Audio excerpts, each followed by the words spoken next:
Safe Haven by Nicholas Sparks is the story of a woman who escapes her abusive husband, gets on a bus, and goes to some small town in the middle of nowhere in the southern part of the United States. In this small town, she meets another guy who she starts to fall in love with, of course, because it's a Nicholas Sparks novel. She has to struggle with letting go of the past, accepting herself, and seeing a bright future ahead of her. Meanwhile, her husband is mad at her for leaving and he is tracking her down. It's part thriller, part romance. And as the novel rolls along, you get flashbacks and it's cutting between the two stories. But the pacing is very good. It feels like a movie, and it was made into a movie that was actually very faithful to the book. One of my issues with the book is that the good characters are really good and the bad characters are really bad. No one is rooting for the husband to find the wife. I never believed that they ever had an actual connection, as they kind of allude to in the book.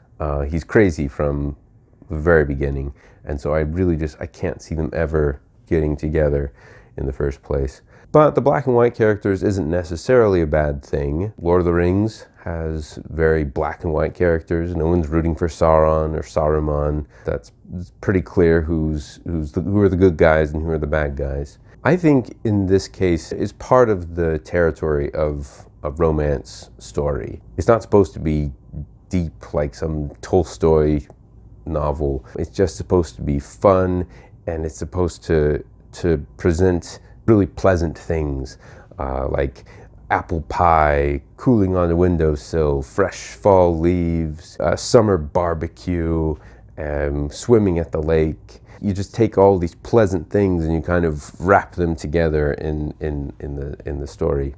So any criticism that I have against the novel is kind of wishing that it was a different kind of novel. So I'm not sure how helpful that is. I think this novel works well for the people who are looking for that sort of thing.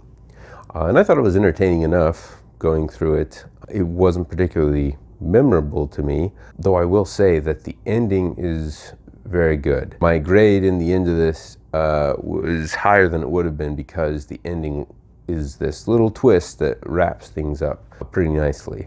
So all in all, I give this book 2.5 stars. If you have any book recommendations, leave them in the comments below.